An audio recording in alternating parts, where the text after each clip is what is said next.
Hello, everyone. Welcome back to Virtual Open Room Live. Every week, we are trying to go live with different people to bring perspectives and just interesting opinions from around the world. If you want to join in the future, drop me a DM and let me know. But today's a really good day because I get to spend the next 30 minutes talking to a friend of mine who is all about positivity. Andre and I have been in each other's social hemispheres for a while, flitting around. And just a couple of weeks ago in Africa, I got the absolute privilege to sit and have coffee with him in beautiful Cape Town, which was scheduled, I think, for about 45 minutes and went on for about 3 hours.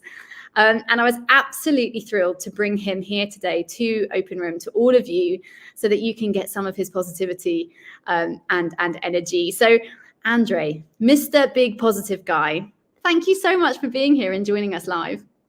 It was such a privilege. When we had coffee, we said 45 minutes. And when I left, I thought, oh my word, 3 hours have gone by just in a flash. And it didn't feel like I'd spent 10 minutes. But it also felt like I was with a kindred spirit. So I think that makes a huge difference. Oh, yeah. No, well, I mean, absolutely. Couldn't agree more. And that's why we're here. The structure of this, for anybody who's new to Open Room Live, is literally to create an open room. In this case, virtually. We do have them in real life as well as physical events, to have open conversation. So please comment, please ask questions. There is nothing off limits. Today, we're really going to be talking about positivity, what that means, how does that help you navigate life. So Andre, let's start there. Why don't you just tell us a little bit about how you ended up being known as the big positive guy? What was your journey? How did you end up here? So I seem to have had two lives. I always talk about my first life and my second life. My first life, I was an actuary, and what happens, I trained and I went and I ran an insurance company. I ended up living in Germany as the CEO of one of these big financial companies. And that took up 25 years of my life. Here, the interesting part starts. I'm sitting in a board meeting and I'm terribly bored. I'm sitting there and I'm thinking to myself, I am the boss. I've achieved everything I want on my goals and I'm miserable as sin. My wife lives in Africa. I live in Europe. I've had no children. I don't get to see my friends much. And I work 7 days a week. And this is not what I planned for my life. And that's where I think I came to the first big revelation of my life. Just because you're good at something doesn't mean you have to do it.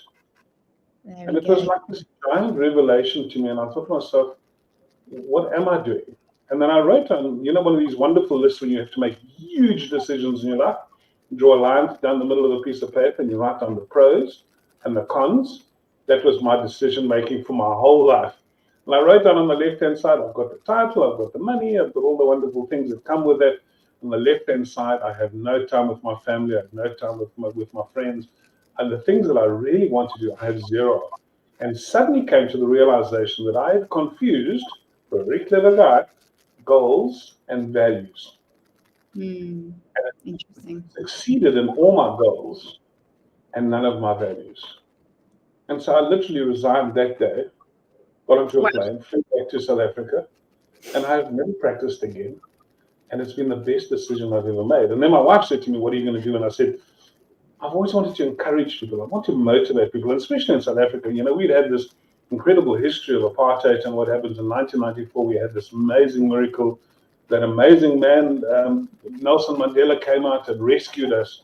And in that process, while this was all happening, I moved to Europe. And I had left in this euphoria of everything is fantastic. When I came back, that euphoria was gone. And I couldn't believe it because I've been sitting back in Germany and wishing I was back in Africa.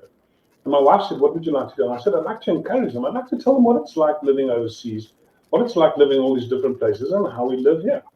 And she laughed and laughed. And she said, are you really going to do that? Well, it took a few years for me to get my first big gigs, but I'd missed the boat. I'm very good at economics and I'm very good at politics. And what happens is that we just had the big financial crash in '89. And what happened, people asked me and they said, could I come speak about the crash? Which obviously I'm qualified to do. But in the process of doing it, I could see on their faces how unhappy they were. These people hadn't earned money for several months. It was a difficult position for them. And my natural motivator came out. And I started encouraging them, saying, I don't care how long you last, whether it's another month or 3 months or 6 months. Whether you sell hot dogs on the side of the road or wash cars, just hang in there for a few more months and everything will come right. And something amazing happened. The response was enormous. They were just waiting for someone to say, this is not going to go on forever. And from that one presentation, I got 70 presentations bookings, 70 bookings. You know what it's like to get bookings.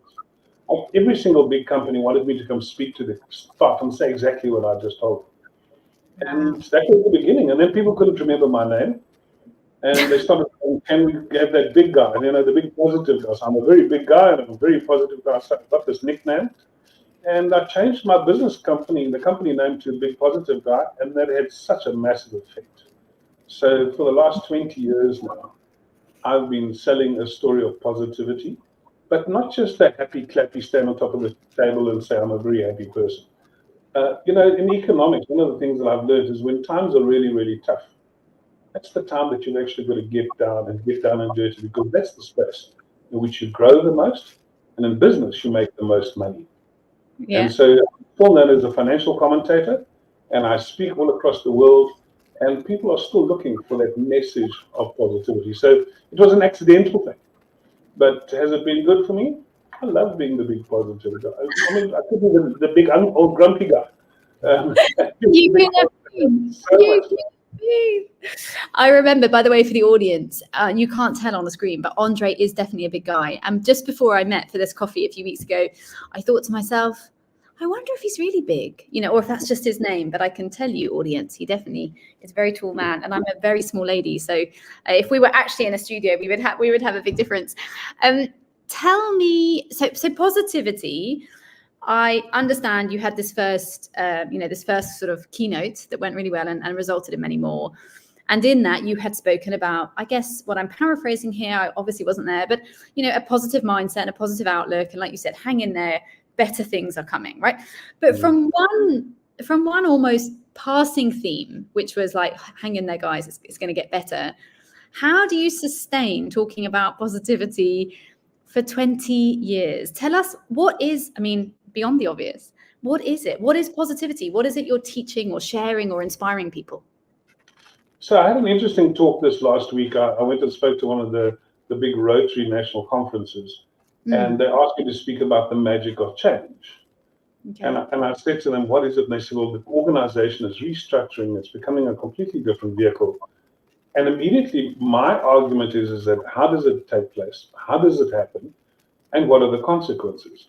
But one of the major consequences are that many people are resistant to change.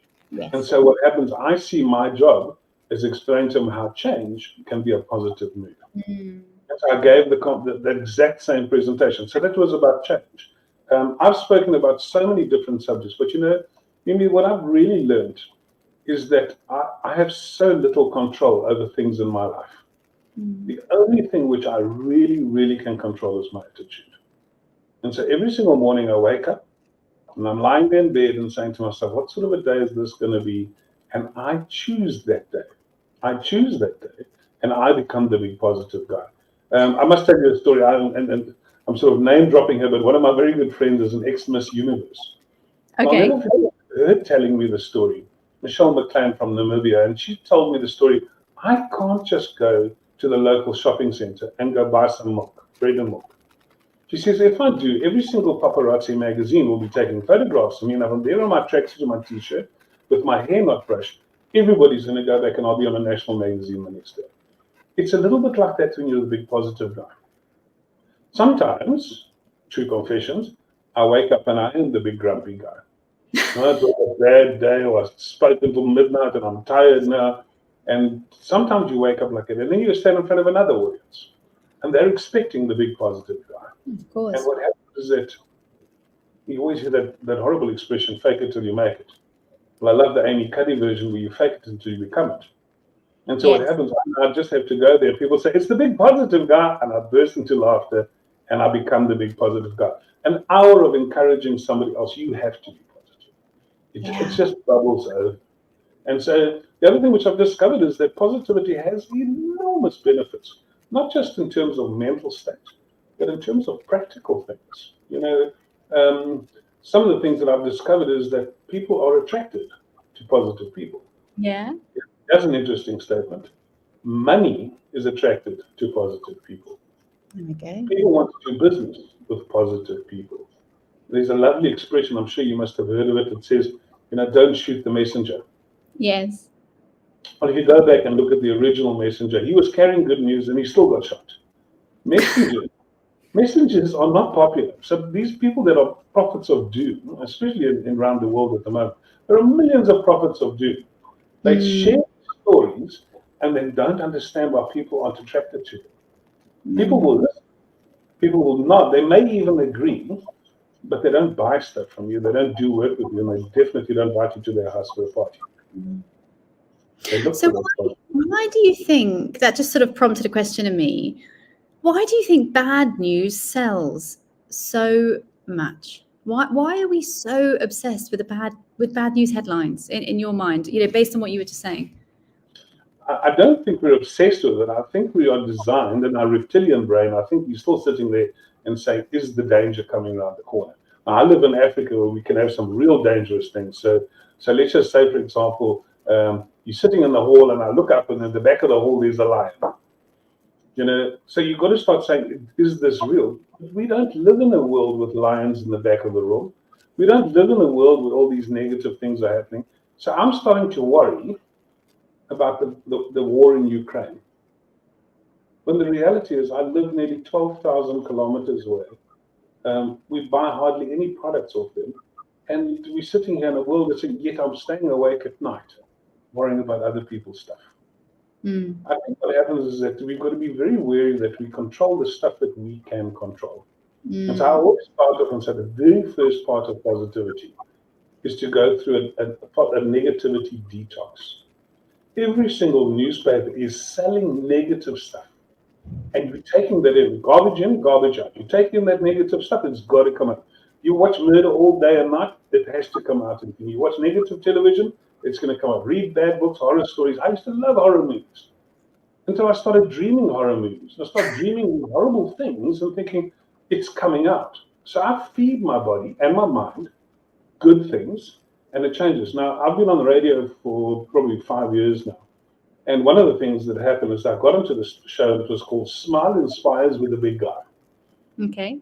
And I was so excited because I thought I was going to do what you're doing. I thought I was going to be sitting on a 4-hour show telling the people positive news. And they were like, no, you can't do that. You've got to play music. And I don't know all the things I have to do. So I said, well, what can I do? And they said to me, you can tell a positive story once per hour, but not longer than 3 minutes. Oh my gosh. You have to give us a script. And it has to be original. So I did that, and all the things that I loved about it. 3 months later, when I took over the show, it was a boring show. One Sunday morning, we had 15,000 listeners. At the end of 3 months, we had 80,000 listeners. And all I did was told 4 3-minute stories. And I still do that today. We changed the news. Every time that the news was read on the radio, we used to say, as always, we start with the good news. The journalist then gave us a good news story, then gave us all the other bad news stories, and then said, as always, we finish with the good news and finish with the good news. The way that it changed the listener's perception of the news, instead of the news becoming this dreadful thing where 5 times in the morning they told you that something really bad had happened. Now what happens, it was being counterpaced with good things and bad things. And maybe you and I both know the world has got some really bad stuff happening. But the reality is that 90% of the world is an amazing space where people like you and me are just trying to live our lives, contribute, make a better living for our families and things like that. And I think the majority of people are in that positive space. So although it sounds difficult, I think as soon as I get them to say, listen, you're not the only one. There's hundreds of us. There are thousands of us. We were chatting about it. You came out to Cape Town. Thank you for all the great work you did here. But how many NGOs, non-governmental organizations, do you think we have in South Africa? Oh, I don't know. Tell me. In the country? In the country, it's massive. Last I heard is in the Western Cape, we had over 50,000. 50,000 organizations trying to do good. One region, for anybody that doesn't know, South Africa, it's big. It's probably the size of England, but it's big. Wow. It's population maybe 10 million. My gosh. And everyone is out there trying to make a difference. This is Africa, so we probably got a little bit more need. But the people, generally, people out there, and if I add on to that all the churches, societies, sporting companies, all those things, I think the majority of people are out there trying to make a difference in the world. And I think we will win. It's the noise of the naysayers that gets us down. Yeah, I mean, I resonate with that hugely, and I love what you said about the fact that most people are out there trying to do something good, and the impact that telling those 3 or 4 3-minute stories on a Sunday had on that listenership. I mean, I know as a content creator, to go from 15,000 to 80,000 on any platform, I mean, that is a significant jump in a small amount of time, and I find that incredibly heartwarming and just encouraging. That when you did manage to turn around that narrative and say, let's tell some good stories, people were interested, and for me, of course, I speak about empathy, but it's not a million miles. And I want to come back to that, the role of empathy and positivity. But let's talk about storytelling a little bit, because you do a lot of it. And I know that you dedicate huge amounts of your time as well to preparing for that. What is the role of positivity in storytelling, in challenge? So I've understood that you've done it on a radio show. People obviously loved it. But what about in real life? What about out there, perhaps in your own experience or in other people's experience that you work with? For anyone asking, well, I don't have time to be positive, right? I have too much bad stuff going on. I'm struggling with this or depression or loss of somebody I love, or I've lost my job, or I don't have enough money. These are big problems, right? How do we use positivity? Can it turn it around? And if so, how? That's such a good question, and maybe I can rephrase it. So you've met our wonderful Tina B. She's one of my dear friends, helps me in my training company. She's had a heart and double lung transplant, spent 30 years dying, and the last 13 years living subsequent to a transplant. She's amazing, by the way. She's become a motivating speaker of note. Everyone wants her. But here's the thing, and one of the world's best speakers taught me this. Her story is not about the transplant. Her story is about the things that her transplant taught her about life. And the story is what she's done afterwards. So very often say, oh, my partner died, my child, and I know these are horrendous things that happen. But in life, we move on. And so what happens, the reason I love speakers is because most speakers have had some sort of setback. Even if it's a good setback, if they climbed Mount Everest and they only did it on their 3rd climb, those are setbacks. They suffered enormously to achieve something. But it's not the climbing of Everest that's a story. It's the things that you've learned in the process. It's how much dedication it takes, how much hard work it takes. The pain is never permanent. All these things that go along, and then you work harder and harder and harder, and you come out with your positive story. So I think positivity is almost the result of the journey, rather than it can be a step above. The other thing I realized a little the other day is that optimism has to play a role with positivity. Now, I used to think they were almost the same thing, but they're not. And so I had to give some big talks in Europe last year on optimism, and here's my definition of optimism. Optimism is the belief that tomorrow will be better than today. Optimism is the belief that tomorrow will be better than today, and that allows me to be positive today, because I think things are going to get better. But that whole thing about it, it doesn't just happen. You don't just sort of wake up one day and there's a Mercedes parked in the garage. One day you wake up and the Mercedes parked in the garage, because optimists are almost always visionaries.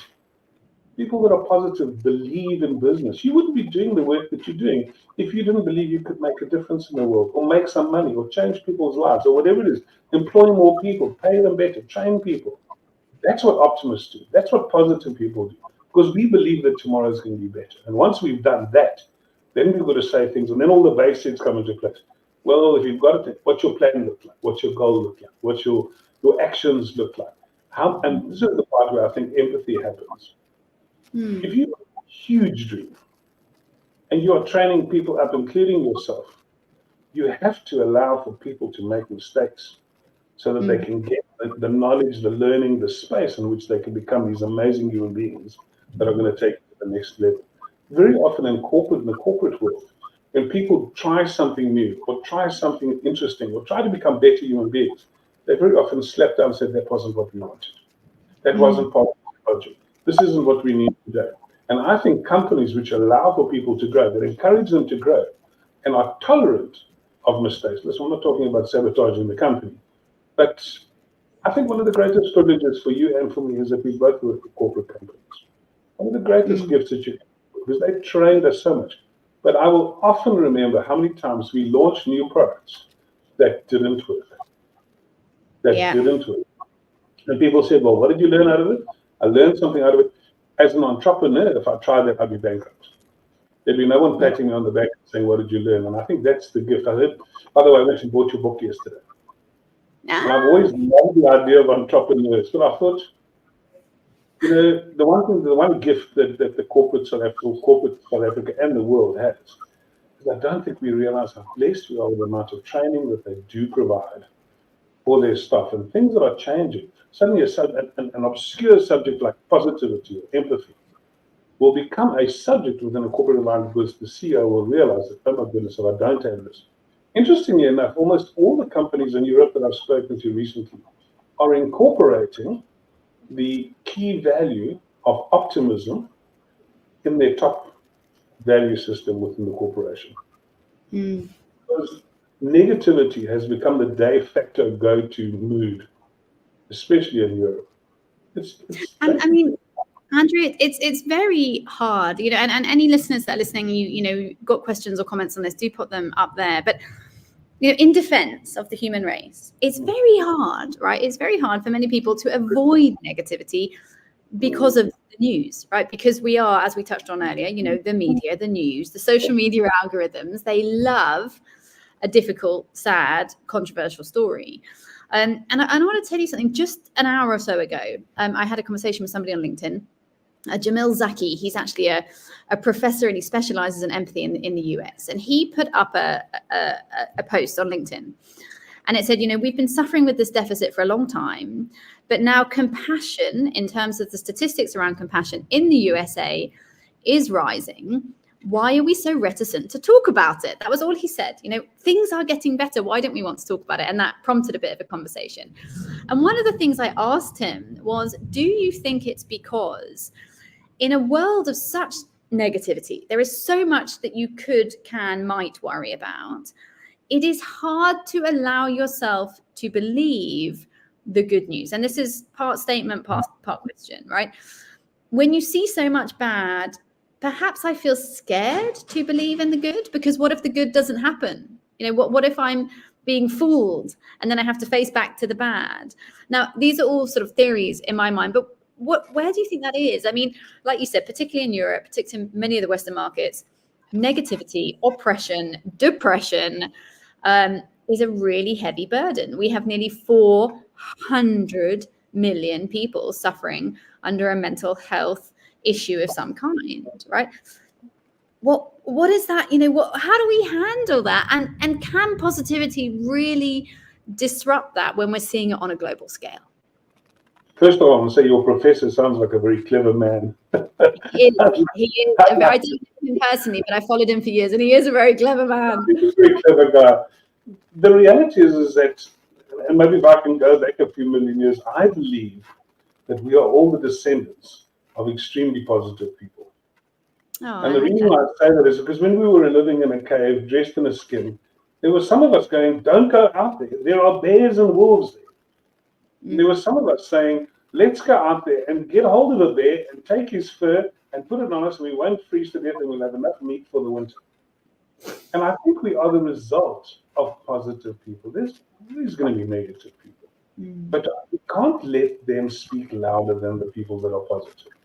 I believe that all, as I said to you, all business people, you and I both had the privilege of sitting at the tables of huge organizations with the CEO next to them. Ask them the next time if you're with them, are they negative or they're positive? Every single one, 100% of them will tell you that they're positive. They're not blind to the errors. They're not blind to the mistakes in the world. They're not blind to the things that happen. But they believe that they're only stepping stones along the way and things that have to be dealt with.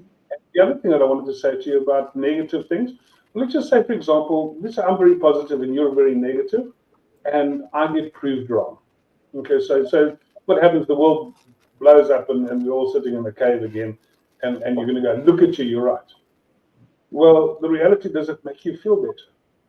Does it make you feel better that you were right and we're all living in a cave, wearing a skin and eating bear meat? What happens is that positivity just it lightens the load. It lightens the load. It allows for us to see the future in a completely different light. I must tell you another story. When COVID happened, it was very weird for me to be locked up. There's a social preacher who speaks to people all day long and is always surrounded by hundreds of people. I found it very difficult. And then what happens, I saw the social media, and the social media people went mad, and everyone was shouting about this and conspiracy theories and Donald Trump that. And it was just going on and on and on. I couldn't believe there were so many idiots in the world. And so what I did is I started deleting them one by one. I actually went onto my social media and started blocking them. Oh, so Mimi's talking nonsense, block it. Next time, block it. Then eventually I blocked about 2,000 people. That's an interesting thing. 2,000? 2,000, yes. If you said anything stupid, I hated you. I just kicked you out, and I had nothing else. But here's the interesting thing that happened. I looked, and the world became perfect. It was filled with bubbles and balloons and unicorns, and everyone was like so kind and generous, because you know what happened? The algorithm realized that I wasn't into negative stuff, and it just changed. I love that. I feel like that is like a pertinent moment in this conversation. That you can change your algorithm. Yes, on social media, but also out there in the world, guys. Like, I feel like that is a really big thing, right? That you terrified me, because I suddenly realized I'm an economics commentator and nobody is daring to tell me any bad news. But how empowering! How empowering that you have I can control how much. It's my choice. Your choice. And I can take it. And very often people say to me, but I have to read the news to keep up to date. Absolutely, I read the news up to date. And very often what I'll do is I'll scan the headlines. I'll scan the main points. So I know as much about what's happening in the world as anybody else in the world. And it's in my head, but I'm not dwelling there. I'm not staying there. I'm not staying in this negative space. But I also don't want to be in this artificial world of sprinkles and donuts and unicorns. That's not real either.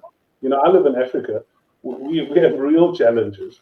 And that's part of the excitement. We love the challenge. The challenge is part of being positive. The challenge is we know things aren't perfect, but we believe we can make them better. Listen, I find that there's been a few things in this conversation that I've really found pertinent, but that one reminds me of a conversation I had this morning. I had a coaching client this morning, and I said to that person at some point in our coffee, you have the choice to change it.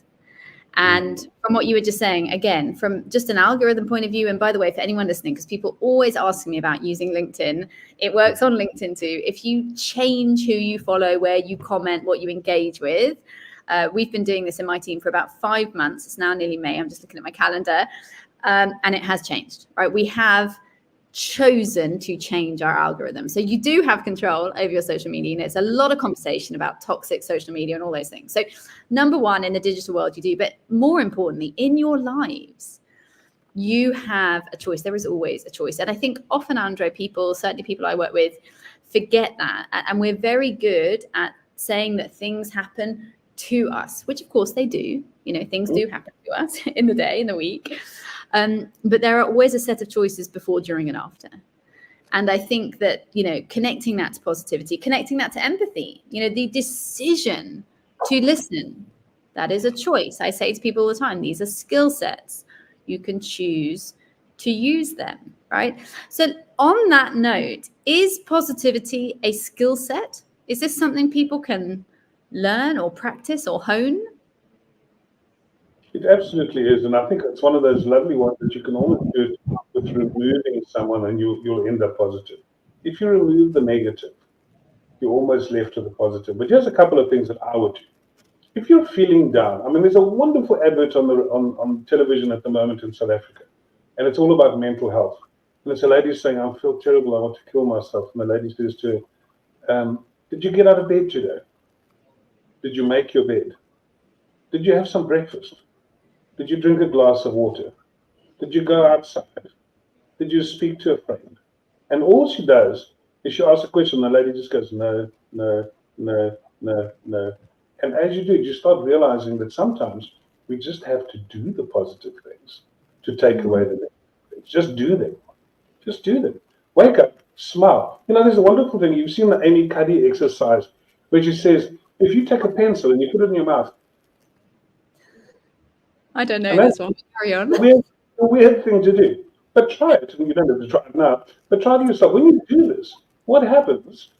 It's an artificial smile. And you can't help it. But what happens slightly better if you do this for 10 or 30 seconds. The other thing which we do on the radio, we do this quite often, we say, and this morning's news is blah, blah, blah. And then my producer used to say to me, when you say that, please smile. So I go, and the news this morning is, and a completely different thing comes out of my mouth. A completely different space comes out of my mouth. And I just think it's the greatest gift. Here's a couple of things that I would recommend. You know what's hurting you the most. If you're really worried about global news and stuff, just cut out the news for a month. If you were sitting in Bali on a holiday, you wouldn't be reading the newspaper and nothing would happen. Just cut it out for a little bit. The other thing, negative people. They can really drag you down. It's much easier. You know that little analogy that they have of the negative person standing on top of the table, the positive person standing on the top? It's very hard to pull someone up into the space where you are. The positive person on the top of the table, the negative at the bottom. But it's easy for someone to pull you off your positive pedestal.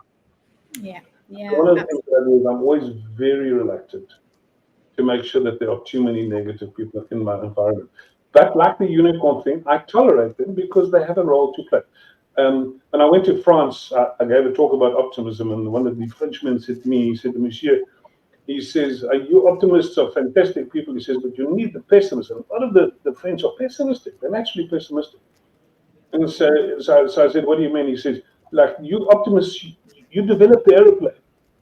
But as pessimists, we develop the parachute. And there's a space for a little bit of both. The guy that doesn't think the aeroplane is going to fly, he thinks it's there.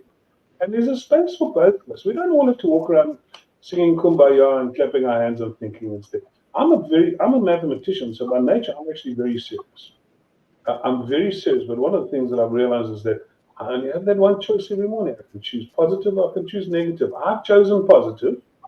It's made all the difference in my life. It's made a massive difference. I've lived a life. Maybe I can tell you one last story as I see we're running out of time. We have plenty of time. Open room. Go ahead. So right in the middle of COVID, I looked onto my shoulder here. Well, I didn't look at my shoulder. My wife looked at my shoulder and she said, look, there's a little spider sitting on your shoulder. Anyway, so I said, take a photograph. I'm not a big fan of spiders. And she took a photograph. I said, that's not a spider. That's like a mark. And it ended up being a malignant melanoma, a stage 4 melanoma. I'm sorry. And it was terrifying because I'd never been sick before. I'd never had an operation, no anesthetic, no teeth removed. My appendix is still here.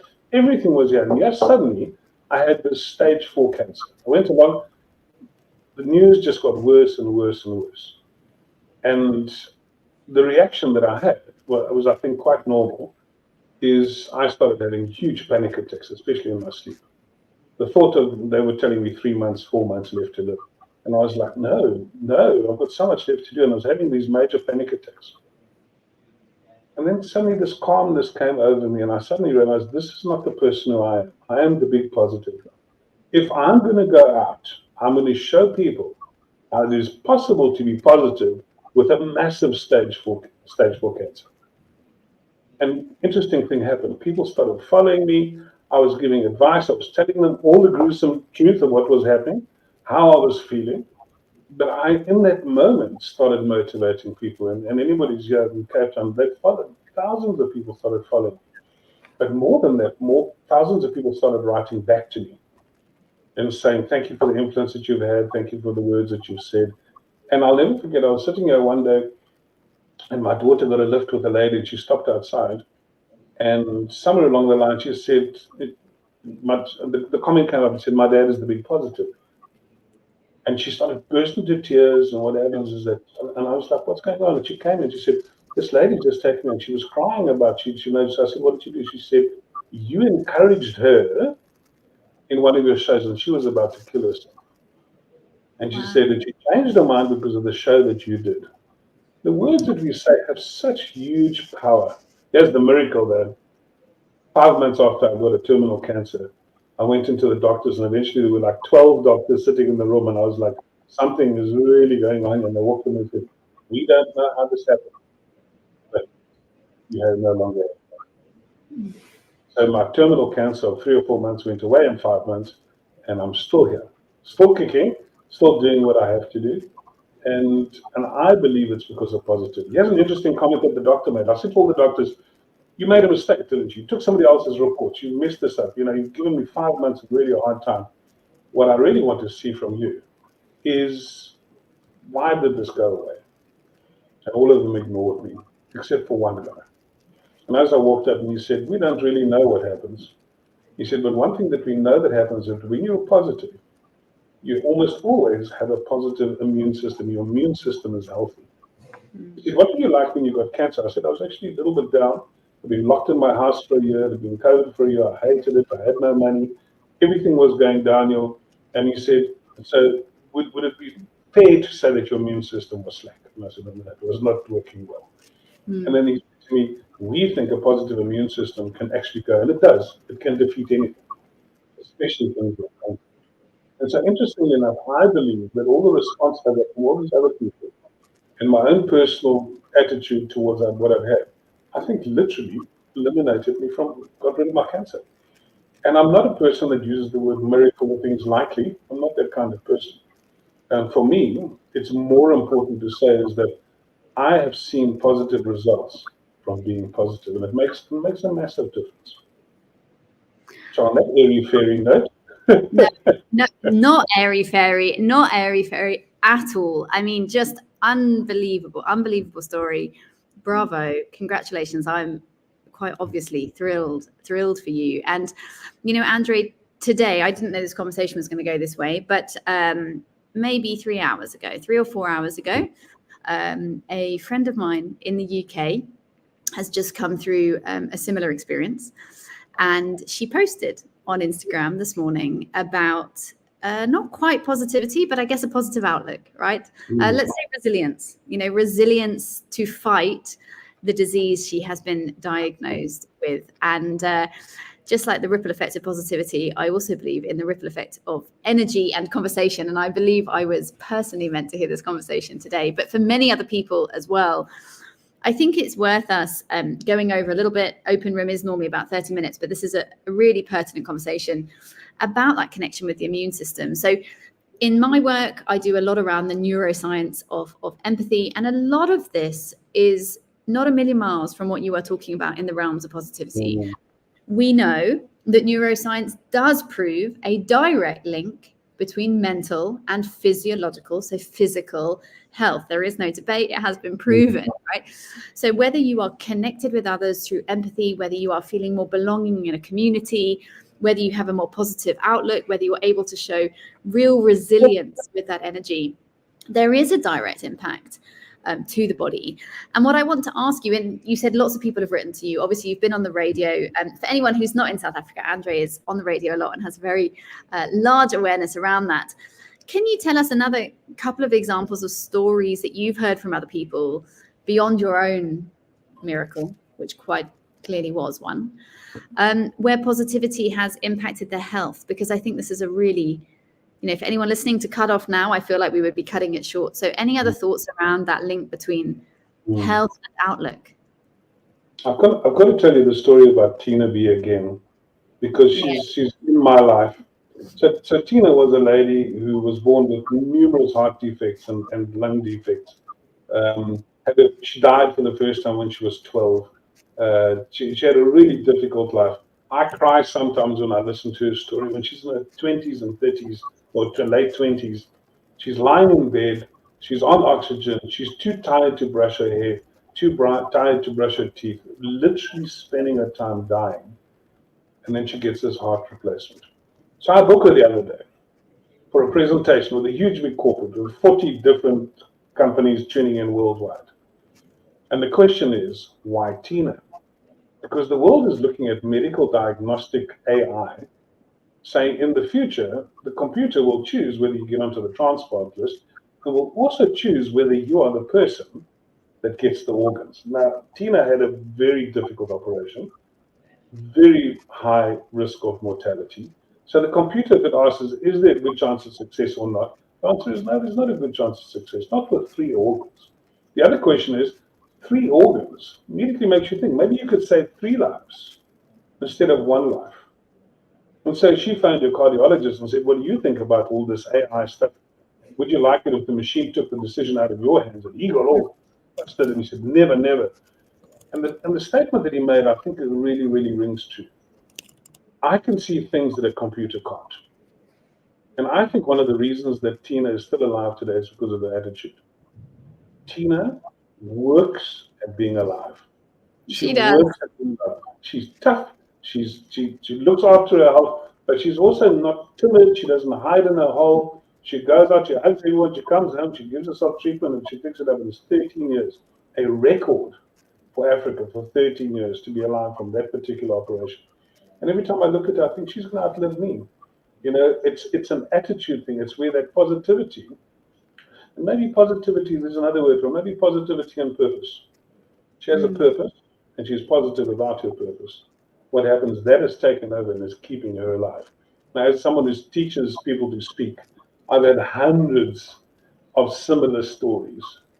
And almost the one thing that I would say, without them knowing, I listen to 100 stories of trial, tribulation, and recovery. And almost all of them, I will have that same element of optimism and positivity. Last Sunday, I had lunch with a guy called Rusty. He was locked up in a Zimbabwean jail for 10 years with 80 plus people. But he was telling me he had something like 40 centimeters of space. They had to sleep on their sides in a row. And they left it. There was hardly any water. You could wash your clothes in the one single toilet. It was disgusting. He would never have survived without an attitude of positivity. If he thought that he wasn't there, that he would have fallen over and died almost immediately. And then I think probably the last one is one of my favorite books of all time is old Viktor Frankl. Viktor Frankl writes that book when all is gone, when your health is gone, when everything else is gone, all that's left is positivity. When you have no job left, no health left, no family left, it's only the purpose that's left. If you think you have purpose, and for me, I always say purpose and positivity in the same sentence, because my purpose creates positivity in my life. So I think the world is just filled with stories of where positivity has changed the world.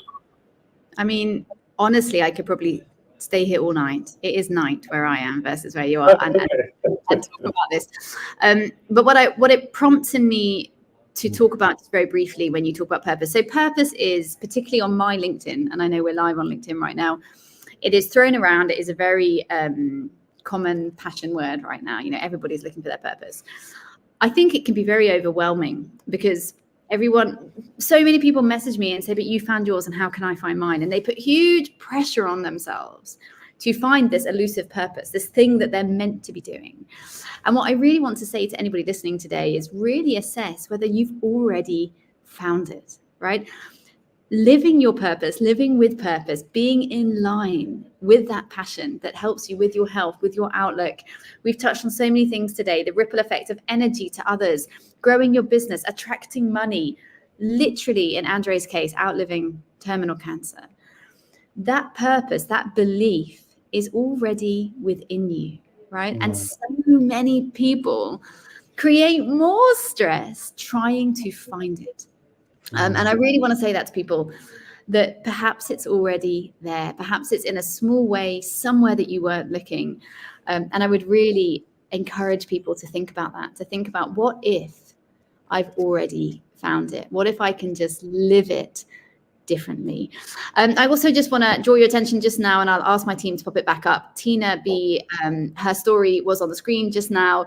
Her website was there. She is also on my podcast, Mimi You, so you can go check her out and hear Tina's story. She is every bit as encouraging, amazing, I should say, as Andre said. She's a lot prettier than I am, though, so nicer to look at. She's prettier than all of us, but you know, this is not a competition. So if Tina's listening, you've had a lot of airtime today, my love. We think you are phenomenal. Keep inspiring everyone out there. And Andre, I cannot I mean, the big positive guy, you are such an inspiration. I am so grateful that we finally met for that coffee and that we're here today.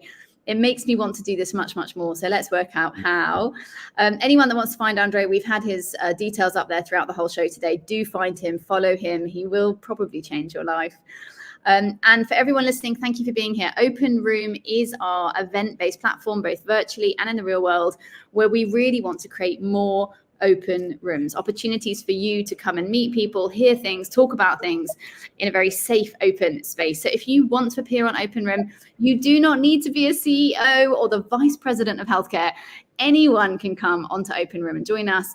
Likewise, our podcast, Me, Me, You, is a predominantly anonymous platform sharing the untold stories of the world. So if you have a story or you just want to talk, please do reach out, find me on here, or get in touch with Andre, because he also is a brilliant storyteller.